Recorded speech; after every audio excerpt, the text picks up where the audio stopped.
Welcome, my name is Neelam. Today we start unit number 5, class 10th. Unit name is reproduction. Lecture number is 26 and page number is 70. First, we discuss what is a reproduction. All living organisms produce new individuals of the same species, that is, a new generation of the species from an existing individual. This fundamental characteristic of living thing is known as reproduction. So reproduction क्या है कि जितने भी living organism आपके पास दुनिया में मौजूद हैं वो क्या करते हैं, अपनी न्यू इंडिविजुअल्स को क्रिएट करते हैं ताकि वो अपनी नस्ल को बरकरार रख सकें। और न्यू जनरेशन जो क्रिएट की जाती है प्री एग्जिस्टिंग इंडिविजुअल से, उसे आप रिप्रोडक्शन कहते हैं। और रिप्रोडक्शन जो है ये एक फंडामेंटल खसूसियत है जानदारों की, जिसकी वजह से वो अपनी नस्ल जो है वो महफूज कर सकते हैं और उसकी क्वांटिटी को या नंबर को इन्हांस या इंक्रीज़ कर सकते हैं through reproduction. Why reproduction is essential for life. Reproduction जो है ये इंसानों के लिए या तमाम लिविंग ऑर्गेनिज्म के लिए ज़रूरी क्यों है? First, for the continuation of life, मतलब लाइफ को मेंटेन रखने के लिए, उसके तसलसल को बरकरार रखने के लिए रिप्रोडक्शन जो है ज़रूरी है। ट्रांसमिशन ऑफ जेनेटिक मटीरियल, आपके अंदर जो जीन्स प्रेजेंट हैं, जो आपके न्यूक्लियस में प्रेजेंट होते हैं, या आपका जो जेनेटिक मटीरियल है जिसे आप डीएनए कहते हैं, उस डीएनए को या जेनेटिक मटीरियल को एक जनरेशन से दूसरी जनरेशन में ट्रांसफ़र किया जाता है ताकि आपके अंदर जो स्पेशल टाइप की करैक्टरिस्टिक्स हैं उनको प्रिजर्व किया जा सके या उनको महफूज किया जा सके। Third, more production of the same species, मतलब एक ही नस्ल की क्वांटिटी को या नंबर को इंक्रीज़ करने के लिए भी हम रिप्रोडक्शन का प्रोसेस जो है वो करते हैं। Confirmation of transmission of adventitious characteristic to next generation, और जो इस चीज़ को भी कंफर्म करने के लिए कि जो इंसानों के अंदर या जानदार के अंदर जो एडवांटेजियस करैक्टरिस्टिक हैं या ज़रूरी खसूसियात हैं वो अगली जनरेशन में ट्रांसफ़र हुई हैं या नहीं हुई। तो रिप्रोडक्शन जो है वो लिविंग ऑर्गेनिज्म के लिए ज़रूरी है ताकि उनकी जो नस्ल है या उनकी क्वांटिटी है वो मेंटेन रखी जा सके या बरकरार रखी जा सके। Next is the mode of reproduction. आपके पास रिप्रोडक्शन की कितनी टाइप्स हैं? There are two main types of reproduction. Reproduction की दो मेन टाइप्स होती हैं। First is the sexual reproduction and second is the asexual reproduction. So how many type of reproduction? There are two type of reproduction. First is sexual and second is asexual. Asexual reproduction, in this type single parent is divided by itself and produce its offspring. अब asexual reproduction एक ऐसा अमल है जिसमें एक single parent जो है वो अपनी बॉडी को डिवाइड करता है through different method and produce new offspring और न्यू इंडिविजुअल्स। और इसके अंदर क्योंकि एक ही लिविंग ऑर्गेनिज्म जो है वो इन्वॉल्व होता है, इसलिए इसके अंदर किसी भी किस्म की जेनेटिक वेरिएशन या तब्दीली नहीं आती। हूबहू जिस तरह का पेरेंट बॉडी होती है या उसमें जो खसूसियात पाई जाती हैं, सेम वही खसूसियात नेक्स्ट ऑफस्प्रिंग में ट्रांसफ़र होती हैं क्योंकि ये एसेक्सुअल तरीके से बनाया गया है। Second type of reproduction is the sexual reproduction. In this type two parent participate in producing there offspring. अब सेक्सुअल रिप्रोडक्शन जो है इसमें दो इंडिविजुअल जो हैं या दो ऑर्गेनिज़म हिस्सा लेते हैं, जिसमें एक मेल पेरेंट होते हैं और दूसरे फीमेल पेरेंट होते हैं। मेल जो हैं वो जो सेक्स ऑर्गन या आप कह सकते हैं गैमेट्स प्रोड्यूस करते हैं उन्हें हम स्पर्म्स कहते हैं, और फीमेल पेरेंट्स जो गैमेट्स प्रोड्यूस करते हैं उन्हें हम एग्स कहते हैं।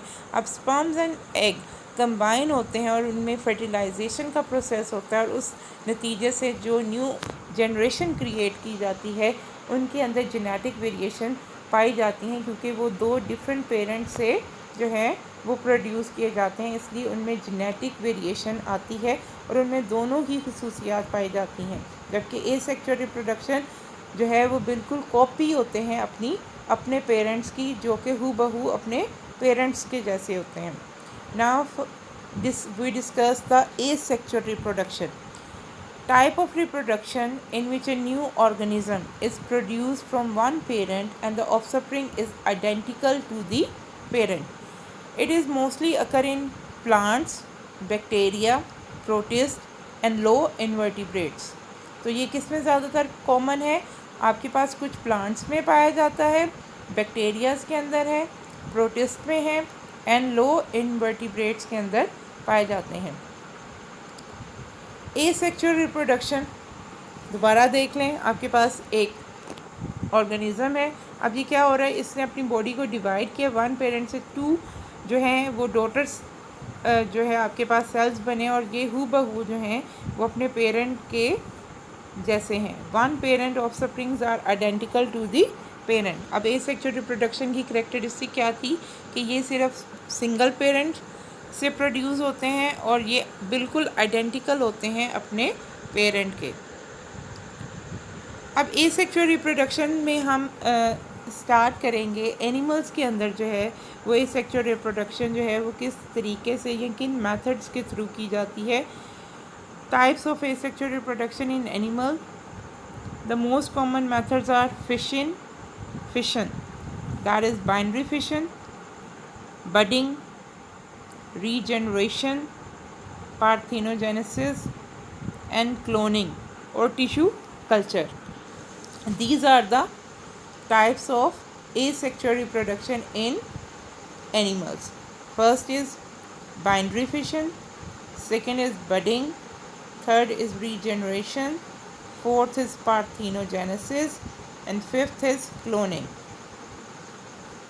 First type of asexual reproduction, that is binary fission, is the simplest method of asexual reproduction in which the parent body divided into two or more parts and each of which develop into a new individual. अब इस method में क्या होता है कि parent body जो है वो दो हिस्सों में, अगर दो हिस्सों में डिवाइड होगी then it is called binary.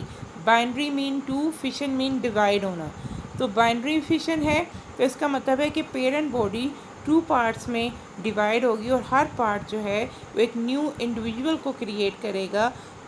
इस तरह जो रिप्रोडक्शन की जाती है उसे हम बाइनरी फिशन कहते हैं, जिसकी एग्जांपल आपके पास है एम्यूबा जो है इसके थ्रू जो है वो करता है प्लाज्मोडियम एंड पैरामीशियम जो है बाइनरी फिशन के थ्रू क्या करता है, रिप्रोडक्शन करता है। Binary fission in bacteria, prokaryotes की एग्जांपल आपके पास बैक्टीरिया की है। आपके पास एक प्रोकैरियोटिक सेल है। अगर आप बैक्टीरिया के सेल को देखें तो सेंटर में क्या प्रेजेंट है, आपके पास जेनेटिक मटेरियल प्रेजेंट है in the form of chromosomes. अब क्रोमोसोम डुप्लीकेट करते हैं और क्रोमोसोम डुप्लीकेट होकर दो जो है कॉपीज़ बना देते हैं। उसके बाद सेल मेम्ब्रेन इनर साइड पे इन्वेजिनेट करती है और एक सेल को दो पार्ट्स में डिवाइड करती है, जिससे आपके पास एक सेल से या एक पेरेंट सेल से दो डॉटर सेल या दो ऑफस्प्रिंग क्रिएट होते हैं जो कि हूबहू आइडेंटिकल होते हैं अपने पेरेंट के। अब इस प्रोसेस में हुआ क्या कि during binary fission in bacteria the DNA duplicated, first DNA duplicate करेगा, two copies move towards the opposite side of the cell. अब दो कॉपीज़ क्रिएट होंगी जो कि ऑपोजिट पोल्स पे चली जाएंगी। Cell membrane invaginate and divide the cytoplasm, cell membrane अंदर की तरफ मूव करेगी और साइटोप्लाज्म को डिवाइड कर देगी। Two cells are formed of equal sizes, तो आपके पास दो सेल बनेंगे जो कि इक्वल साइज़ के होंगे and these daughter cell grow in size. So ये जो दो डॉटर सेल्स बनेंगे ये हूबहू आइडेंटिकल होंगे अपने पेरेंट के। नेक्स्ट है binary fission in unicellular eukaryotes, that is amoeba. Amoeba आपको पता है कि एक ऐसे सिंगल सेल ऑर्गेनिज्म है जिसकी जो आउटर बॉडी होती है सूडोपोडियाज होते हैं क्योंकि इसकी इरेगुलर शेप होती है। अब पेरेंट सेल क्या करता है, अपने न्यूक्लियस को डुप्लीकेट करेगा, न्यूक्लियस डिवाइड करके 2 न्यूक्लियस बना देगा। अब न्यूक्लियस जो है वो दोनों पोल्स पे चले जाएंगे और सेंटर से सेल मेम्ब्रेन अंदर की तरफ इन्वेजिनेट करेगी। अब एक सेल से आपके पास 2 डॉटर एम्यूबा सेल्स बन गए। बाइनरी फिशन इन एम्यूबा में क्या होगा, जेनेटिक मटेरियल डुप्लीकेट करेगा, सेल ग्रो इन साइज होगा, cell membrane invaginate, divide the parent cell into 2 daughter cells and these cells grow in size. Next, binary fission in some invertebrates. Binary fission जो है वो prokaryotes में होती है, इसके अलावा प्रोटिस्टा में होती है और कुछ इन्वर्टिब्रेट्स में भी होती है, जिसमें आपके पास जो है एग्जाम्पल है प्लेनेरिया की। Some invertebrates also reproduce asexually through binary fission. During this reproduction body is cut into 2 halves. अब इसमें क्या होता है कि इनकी बॉडी को 2 हाफ्स में डिवाइड किया जाता है and the missing body parts are regenerated in both halves. और दोनों पार्ट्स के अंदर जो पार्ट्स मिसिंग हैं वो दोबारा रीजनरेट कर जाते हैं। And this type of asexual reproduction is most common in planaria and many echinoderms. Next is the multiple fission. Some unicellular organism, that is amoeba, form hard cell wall called cyst around them under unfavorable condition. When favorable conditions return, the nucleus of the parent divide into many daughter nuclei by repeated divisions. This is followed by the division of the cytoplasm into several parts, and each new part of cytoplasm encloses one nucleus. So a number of daughter cells are formed from a single parent at the same time. This kind of fission is called multiple fission. अब इसमें क्या था कि parent एम्यूबा है, जब unfavourable condition होती हैं तो ये अपने इर्द गिर्द सेल मेम्ब्रेन के अंदर एक हार्ड सिस्ट क्रिएट कर लेते हैं और ये सिस्ट हैं वो बाद में जब फेवरेबल कंडीशन रिटर्न होती हैं तो ये पेरेंट के न्यूक्लियस को डिवाइड करते हैं और बहुत सारे जो है डॉटर न्यूक्लाई क्रिएट कर देते हैं। साइटोप्लाज्म हर एक न्यूक्लियस के इर्द बाउंड्री करता है और इस तरह एक पेरेंट से अलॉट ऑफ जो है डॉटर एम्यूबा क्रिएट होते हैं और इस किस्म की फिशन को आप मल्टीपल फिशन कहते हैं। Next second type of asexual reproduction is the budding organism that produce a bud that break away to live on its own. अब क्या होता है, ये ज़्यादातर कॉमन है हाइड्रा के अंदर एंड कोरल्स के अंदर। इसमें क्या होता है कि पेरेंट बॉडी के ऊपर किसी भी पार्ट के ऊपर एक बड क्रिएट हो जाता है। वो बड जो है वो डिवाइडिंग सेल्स का होता है जो कि बाद में जब एक नॉर्मली ग्रो कर जाता है तो वो उस पेरेंट बॉडी से या एक्चुअल बॉडी से कट ऑफ हो जाता है और वो फर्दर ग्रो करके एक डॉटर ऑर्गेनिज्म या आप कह सकते हो हूबहू सेम अपने पेरेंट की जैसा जो है वो ग्रो करता है, जिसे आप क्या कहते हैं डॉटर कह सकते हैं, डॉटर सेल्स कह सकते हैं। सो ये जो तरीक़ाकार है इसे हम बडिंग कहते हैं। Most common budding in hydra, आपके सामने हाइड्रा की जो है डायग्राम है। Animals such as sponges and hydra and coral also reproduce by means of budding. In them, a small bud is formed on the side of the body by mitosis. This bud enlarges by the formation of more cells. It then detaches from the parent body and grow into new organism. Next is the budding in yeast. In this type of asexual reproduction, a bud develops as a small outgrowth on parent body.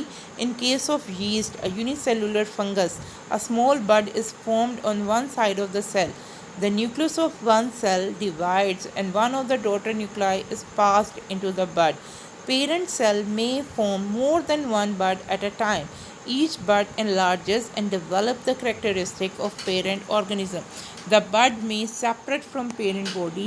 In some cases, the bud never separate, and as a result, colonies of individuals are formed. Next, budding in corals. Through budding, new polyps bud off from parent polyps to form new colonies. In fragmentation, an entire colony rather than just a polyp branches off to form a new colony. Once attached, they metamorphoses into a coral polyp and begin to grow, dividing in half. So corals जो हैं ये सी में present होते हैं और इनके अंदर जो है वो रिप्रोडक्शन का प्रोसेस बडिंग के थ्रू होता है और बाज़ केसेस में बर्ड पेरेंट बॉडी के साथ अटैच रहता है और कॉलोनीज़ बना देता है। लेकिन कुछ केसेस में क्या होता है कि ये जो बर्ड हैं वो डिटैच हो जाते हैं और सेपरेट जो है कॉलोनीज़ क्रिएट करते हैं। सो सेकंड जो आज का आपने आज के टॉपिक में हमने दो एसेक्सुअल रिप्रोडक्शन के मेथड किए। First is the binary fission and second is the budding, and I hope so you understand it very well. Thank you very much.